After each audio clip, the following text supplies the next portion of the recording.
Hello दोस्तों, तो कैसे हो आप लोग? होप सभी अच्छे होंगे। तो आज हम टॉपिक करने जा रहे हैं फ्लोरोक्विनोलोन्स के बारे में। तो मैंने जैसे आपको प्रीवियस वीडियो में बताया था कि जो क्विनोलोन्स हैं वो उनका भी जो मैकेनिज्म एक्शन है वो भी फ्लोरोक्विनोलोन्स की तरह सेम ही है। बस थोड़ा सा डिफरेंस ये है कि जो हमने क्विनोलोन्स ड्रग्स पढ़ी थी उसमें जो हमने फर्स्ट नेचुरली ऑब्टेन जो हमें ड्रग मिलती थी, जो नेचुरली फर्स्ट डिस्कवर ड्रग की थी हमने, नैल्डिसिक एसिड जो क्विनोलोन्स की एक ड्रग है, उसमें हमने देखा था कि वो काफी इफेक्टिव थी यूटीआई इन्फेक्शन में और जीआईटी इन्फेक्शन में, मतलब स्टमक और यूरिनरी ट्रैक्ट इन्फेक्शन में काफी इफेक्टिव थी। बट क्या हुआ था कि उसमें कि जो बैक्टीरिया थे वो उन्होंने अपने आप को ऐसा अडेप्ट कर लिया उस ड्रग के अकॉर्डिंग कि जो ड्रग का एक्शन था उन बैक्टीरिया पे हो ही नहीं पा रहा था, क्योंकि ड्रग अपने आप को अडेप्ट कर चुके थे उस एनवायरमेंट के अकॉर्डिंग, ठीक है, उस ड्रग के अकॉर्डिंग, कि ड्रग का जो इफेक्टनेस था वो खत्म हो चुका था, ना के बराबर हो गया था, बहुत मिनिमम हो गया था, बहुत पोटेंसी उसकी लो हो चुकी थी, ठीक है। तो बेसिकली फिर हमने क्या किया था कि जो क्यूनोलोन्स थे उनके सिक्स्थ और सेवंथ पोजीशन पे हमने कुछ सब्स्टिट्यूशन किए, जिसकी वजह से हमने फ्लोरोक्विनोलोन्स डिस्कवर किए, ठीक है, मतलब हमने फ्लोरोक्विनोलोन्स बनाए ओवरऑल कैसे, क्विनोलोन्स की सब्स्टिट्यूशन करके सिक्स्थ और सेवंथ पोजीशन पे। तो बेसिकली जो फ्लोरोक्विनोलोन्स का एमओ है, मतलब मैकेनिज्म ऑफ एक्शन है, वो सेम ही है क्विनोलोन्स का। जैसे क्विनोलोन्स भी अपने टोपो आइसोमेरेज 2 और टोपो आइसोमेरेज 4, जिसे हमने डीएनए गायरेज वगैरह भी कहते हैं, उन दोनों को इनहिबिट करते था, ब्लॉक करता था। फ्लोरोक्विनोलोन्स भी वही करेगा। मतलब ओवरऑल देखा जाए तो ये अपन लोग, मतलब कि ये उसका प्रोटीन नहीं बनाने देगा, ठीक है ना। अब तो हम आगे पढ़ेंगे कैसे क्या होता है, मैकेनिज्म एक्शन फिर से समझाऊंगा मैं आपको। अगर आपको फिर से डिटेल में वीडियो देखनी है तो आप क्यूनोलोन देख सकते हो, क्योंकि उसमें मैंने काफी वास्ट में पूरा डिटेलिंग में बताया, ठीक है। इसमें भी बताऊंगा बट थोड़ा ऊपर ऊपर ब्रीफली बताऊंगा, ठीक है ना। तो हम शुरू करते हैं। जैसे इसमें भी वही बोल रहा है कि ये क्विनोलोन्स का अपना डेरिवेटिव हम कह सकते हैं, ड्राइव किया हुआ क्विनोलोन से ही फ्लोरीन की सब्स्टिट्यूशन करके एक पोजीशन पे। अब मैं बता ही रहा हूँ आपको, जैसे सिक्स और सेवंथ पोजीशन पे ही हम जाकर सब्स्टिट्यूशन करते हैं, ठीक है। तो इसमें देखा जा सकता है, यहाँ पे लिखा है कि जो फर्स्ट जनरेशन की हमने फ्लोरोक्विनोलोन्स बनाई थी उसमें बस हमने एक ही जगह पे सब्स्टिट्यूशन किया था क्विनोलोन स्ट्रक्चर में, ठीक है। और हमने उसको 1980 में डिस्कवर किया था। और जो हमने 1990s में जो सेकंड जनरेशन के हमने फ्लोरोक्विनोलोन्स डिस्कवर किए उसमें हमने मल्टीपल सब्स्टिट्यूशन किए, मतलब एक से ज्यादा किए। तो आप ये क्लासिफिकेशन दे सकते हो ड्रग्स की, जो इसमें दो क्लासिफिकेशन है इसकी, एक हमारी फर्स्ट जनरेशन है और एक हमारी सेकंड जनरेशन है, ठीक है। तो एक हमारी जो फर्स्ट जनरेशन में कौन कौन सी आती है आप देख सकते हैं, नॉरफ्लोक्सासिन, ओफ्लोक्सासिन, तो और सिप्रोफ्लोक्सासिन। और जो हमारी सेकंड जनरेशन में आती है लोमीफ्लोक्सासिन, लिवोफ्लोक्सासिन, स्पैरोफ्लोक्सासिन, गैटिफ्लोक्सासिन, मोक्सीफ्लोक्सासिन, ठीक है। तो एक तो हमने जनरेशन वाइज हमने इसको कैटेगराइज कर दिया। अब एक और कैटेगरी से हम इसको क्लासिफाई कर सकते हैं उसकी एक्टिविटी के अकॉर्डिंग। वो कैसे, देखो, जो कैटेगरी वन की ड्रग्स हैं ये हमारी ग्राम नेगेटिव बैक्टीरिया के अगेंस्ट ज्यादा इफेक्टिव है। आपको पता है बैक्टीरिया टू टाइप के होते हैं, ग्राम नेगेटिव, ग्राम पॉजिटिव, आपने पढ़े होंगे बेसिक स्टडीज में, अपने जो लोअर स्टडीज में पढ़े होंगे, बेसिक्स है। तो हमारी ये ग्राम नेगेटिव बैक्टीरिया के अगेंस्ट काफी इफेक्टिव था और ब्रॉड स्पेक्ट्रम एंटीबायोटिक था, मतलब काफी अच्छा, मतलब कह सकते हैं काफी बैक्टीरिया के अगेंस्ट इफेक्टिव था। कुछ पॉजिटिव्स के अगेंस्ट भी इफेक्टिव था। बट यहाँ पे इन्होंने एक लिखा हुआ है कि एक्सेप्ट सुडोमोनास, मतलब कि सुडोमोनास भी एक हमारा ग्राम नेगेटिव बैक्टीरिया ही है, बट ये उसके अगेंस्ट इफेक्टिव नहीं था, ठीक है। तो ओवरऑल देखा जाए तो ये ग्राम नेगेटिव बैक्टीरिया के अगेंस्ट इफेक्टिव था। अब कैटेगरी टू की बात करें, ये हमारा पॉजिटिव के अगेंस्ट था, ठीक है। और अपना जो कैटेगरी थ्री देखें, ये एब्जॉर्ब ओरली, ओवरली हम इसको ले सकते हैं, ये हमारा पॉजिटिव के अगेंस्ट भी इफेक्टिव था, ब्रॉड स्पेक्ट्रम एंटीबायोटिक था। बैक्टीरियासाइडल एक्टिविटी, अब बैक्टीरियासाइडल क्या होता है भाई, देखो दो तरह के होते हैं, एक बैक्टीरियो स्टैटिक होता है, एक बैक्टीरियल बैक्टीरियासाइडल होता है। मतलब बैक्टीरियासाइडल मतलब कि वो बैक्टीरिया को मार देता है, और बैक्टीरियो स्टैटिक मतलब कि बैक्टीरिया की ग्रोथ को रोक देता है, वो उसको मारता नहीं है, उसको मल्टीप्लाई नहीं होने देता, ठीक है। तो मतलब ये बैक्टीरिया को मार देगा क्योंकि यहाँ पे साइडल लिखा हुआ है, ठीक है। अब हम इसके थोड़ा एमओए पढ़ते हैं। देखो एमओए क्या है, देखो जो पहले तो ये हमारा फ्लोरोक्विनोलोन्स भाई साहब हमारे एंटर करेंगे बैक्टीरिया सेल के अंदर, ठीक है, किसके द्वारा, पैसिव डिफ्यूजन के द्वारा। अब आपको पैसिव डिफ्यूजन पता है, देखो कोई भी ड्रग हमारे सेल के अंदर जब जाती है या बैक्टीरिया के सेल के अंदर जाती है, वो कुछ कुछ प्रोसेस, मतलब कुछ मैकेनिज्म होते हैं अलग अलग। आप समझ सकते हो, जैसे कोई भी एंटर करता है किसी भी सेल के अंदर, कुछ अलग अलग मैकेनिज्म होते हैं, ये ऐसे नहीं कि सीधा चल जाता है। देखो एक पैसिव डिफ्यूजन होता है, फैसिलिटेटेड डिफ्यूजन होता है, एक्टिव ट्रांसपोर्ट होता है, आयन ट्रांसपोर्ट होता है, ये सब मैकेनिज्म है जिसके थ्रू सेल के अंदर कोई भी ड्रग जाती है, ठीक है, या फिर कोई सब्सटेंस जा सकता है जैसे आयंस वगैरह, ठीक है।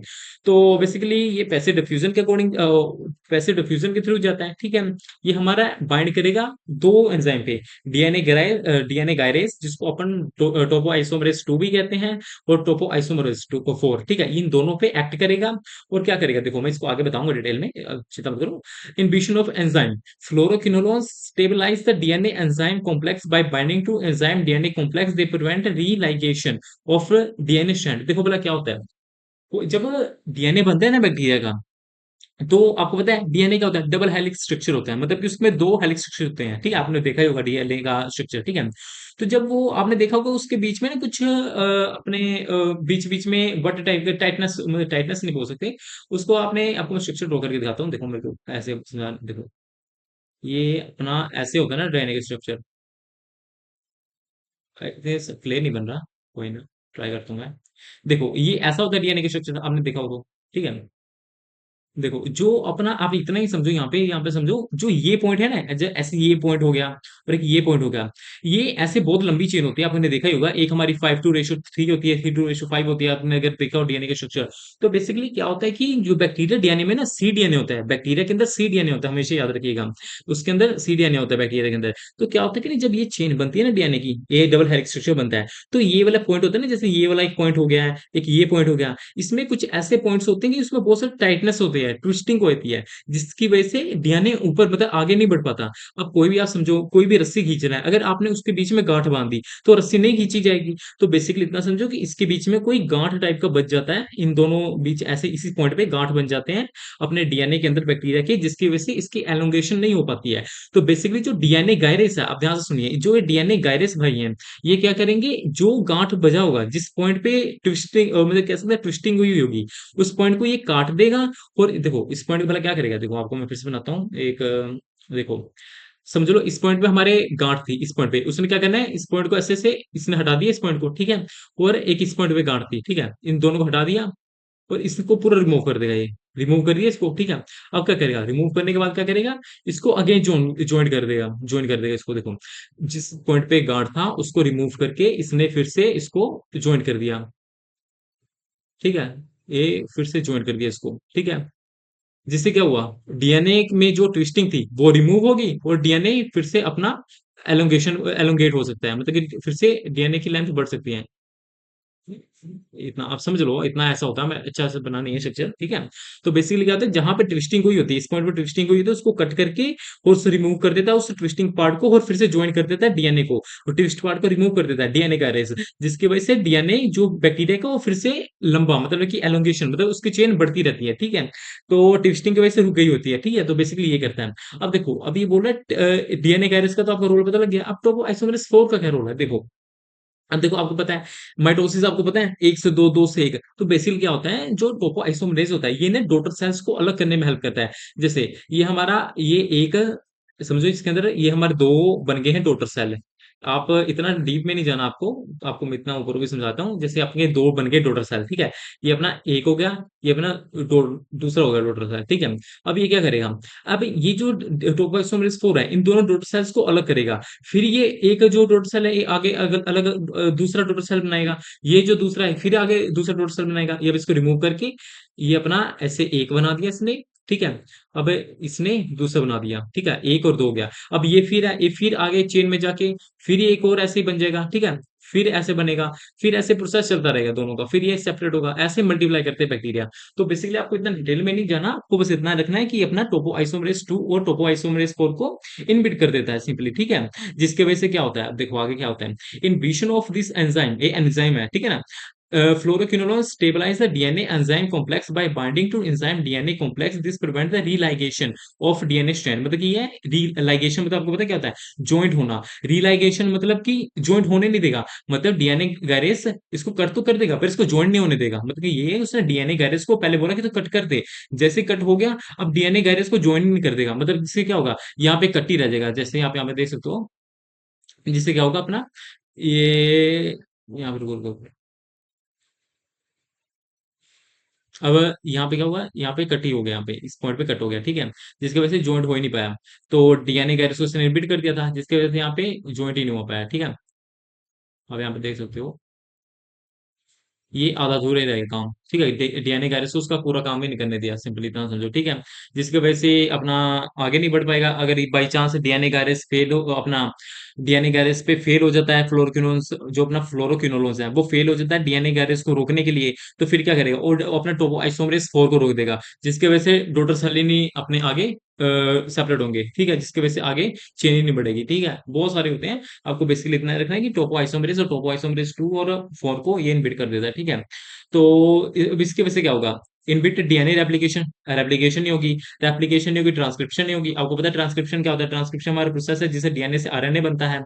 ट्रांसक्रिप्शन नहीं होगी तो आगे प्रोटीन नहीं बनेगा। डीएनए रिपेयर मतलब डीएनए रिपेयर नहीं हो पाएगा। अगर बाई चांस देखो डीएनए रिपेयर का मतलब क्या है, इसने कट तो कर दिया है, इसने कट तो कर दिया है, इसको जॉइन नहीं होने दिया ना डीएनए का, इसको उसने ब्लॉक कर दिया, जिसकी वजह से ज्वाइन ही नहीं हो पाया, जिसकी वजह से रिपेयर नहीं हो पाया, डबल स्ट्रैंड ब्रेक हो जाएगा और वो और वही सेल डेथ हो जाएगी, क्योंकि डीएनए नहीं, डीएनए टूट गया है, आरएनए नहीं बना, प्रोटीन नहीं बना। तो प्रोटीन तो अपने बैक्टीरिया को चाहिए होता है, क्यों? उसको आगे अपनी फर्दर ग्रोथ वगैरह करनी होती है, ठीक है ना? तो बेसिकली आपको समझ गए होगे इतना। और फार्माकोकाइनेटिक्स देख लेते हैं, और ऑब्जॉर्ब रैपिडली, रैपिडली हम इसको मतलब कह सकते हैं, मतलब कि ओरली अब्जॉर्ब होता है जल्दी ही पेट में, ठीक है ना? और लीवर में डिस्ट्रीब्यूट, किडनी मतलब कि हाईली डिस्ट्रीब्यूटेड है, मतलब हमारी बॉडी में काफी फैलता है। अब फैलता कैसे? मतलब प्लाज्मा में हमारे प्रोटीन्स होते हैं, उनके साथ ये बॉन्ड्स बनाते हैं। आपने अगर पढ़ा हो फार्माकोकाइनेटिक्स में कि जो प्लाज्मा के अंदर प्रोटीन्स होते हैं, जैसे एल्ब्यूमिन, ग्लाइकोप्रोटीन वगैरह, ये उनके साथ बाइंड बॉन्ड बनाता है, कॉम्प्लेक्स बनाता है और हमारी बॉडी में फैलता है, ठीक है? ये हमारे लिवर में मेटाबोलाइज होता है। जितना ज्यादा डिस्ट्रीब्यूट होगा उतना ज्यादा जगह जगह पे अपना इफेक्ट देगा, ठीक है ना? तो जैसे अगर ये प्लेसेंटा क्रॉस कर दिया तो इसको हम बेबीज पर को, इन्फेंट्स पर जो फीटस होता है वोम के अंदर, उसको भी ये टॉक्सिसिटी कर सकता है, ठीक है ना? तो ये प्लेसेंटा भी क्रॉस कर सकता है, बीबी भी क्रॉस कर सकता है, ब्लड ब्रेन बैरियर, ठीक है ना? इसकी activity, it enhance the activity of warfarin benzodiazepine. ये वारफेरिन जो हमारी ड्रग है, आपको पता है वारफेरिन क्या है? वारफेरिन हमारी एंटीकोगुलेंट है, ठीक है ना? बेंजोडाइजिपिन क्या है? सेडेटिव है। इन सब की एक्टिविटी को इंक्रीज कर देता है, ठीक है? जिसकी वजह से क्या होता है, कोमा में बंदा जा सकता है, ठीक है? कोमा में जा सकता है, ये काम ही खराब है। तो बेसिकली ये सब कुछ ड्रग्स के नेम आप देख सकते हो, इसके इजी वर्डिंग आप देख सकते हो। मोस्ट पोटेंट फर्स्ट जनरेशन की हमारी ड्रग है, ग्राम नेगेटिव के, ये इजी वर्डिंग आप रीड आउट करके समझा देगा, ठीक है? तो जो इसके नोट्स है ना, वो अपन फार्मा करके चैनल अपना टेलीग्राम पे, लिंक डिस्क्रिप्शन में होगा, उसमें डाल देगा, आप देख सकते हो। जो अगर आपको कौन सी बुक्स बाय करनी है बी फार्म के लिए, तो वो भी मैंने वीडियो बनाई है, लिंक डिस्क्रिप्शन में दे दूंगा, आप वो देख सकते हो। फार्माकोजी की जैसे केडी त्रिपाठी वगैरह, आप वही फॉलो करो तो अच्छी रहेगी। तो बेसिकली आप रीड आउट कर सकते हो, ठीक है? आपको समझ आ गया? टोपोइसोमरेज 2 और 4 को ये इनहिबिट करेगा, जिसके वजह से अपने डीएनए भाई की जो आगे ट्रांसक्रिप्शन नहीं होगी, प्रोटीन नहीं बनेगा, डीएनए भाई मर जाएंगे। तो होप आपको समझ आ गया होगा। तो ऐसे बने रहिए वीडियो में, आपको ऐसे मजेदार मिलते रहेंगे टॉपिक्स। तो लाइक शेयर सब्सक्राइब तो उम्मीद कर सकता हूँ आपसे। तो धन्यवाद।